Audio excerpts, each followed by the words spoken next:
रुकुणा रथ पूर्व सोमवार विलंबित राति मरीचकुंड पानी निलाम होइछि। प्रथम कलश पानी आग 21,000 टंकार निलाम डका जाइथिला। शेष 24,000 टंकार फाइनाल हेबा परे याकू निलाम करा जाइथिला। जगतसिंहपुर कृष्णदासपुर अंचलर मोहन बारिकंक पत्नी सोनाली निलाम धरथिले। तापरे गोटिए परे गोटिए कलश पानी बडू निजोग पक्षरु निलाम करा जाइथिला। मरीचकुंड जलरे गाधेइले मानसिकधारीक मनस्कामना पूर्ण होइथाय बोली विश्वास रहिछि। मरीचकुंड जलरे आज रथ प्रतिष्ठा हेब परे बाबा लिंगराजंकु रथारूढ़ अपराह्न रथ टणाजिब।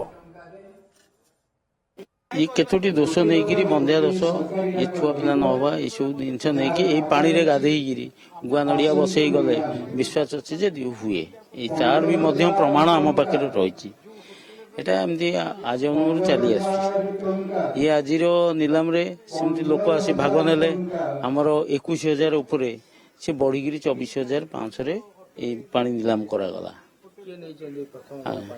नहीं मनमोहन बारिक आउ सोनाली मिसेस ना कृष्णदासपुर जगतसिंहपुर आसते सेकेंड घोड़ा पानी थर्ड घोड़ा पानी ये तीनोटी घोड़ा पानी निलाम आकार गलापर आमर गोटे मध्यम रेट रहे तापर आपड़ जो मैंने आसती अल्प पैसा थाए जहाँ था जो मैंने समस्ते पानी पाइबे से पानी नहीं गाधेला परे आशा रखी आम निश्चय मनस्कामना पूरण हम बोली से आशा नहीं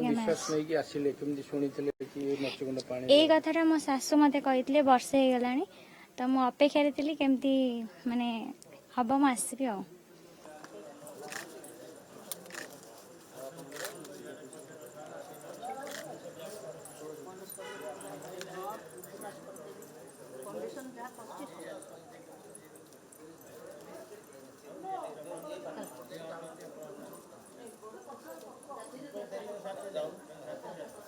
मैं आसलु जगतसिंहपुर कृष्णदासपुर एक्चुअली बाहागर बहुत वर्ष हो जाता आउ कि इश्यू नाला आम बहुत शुणुलु ए विषय से आसलु ठीक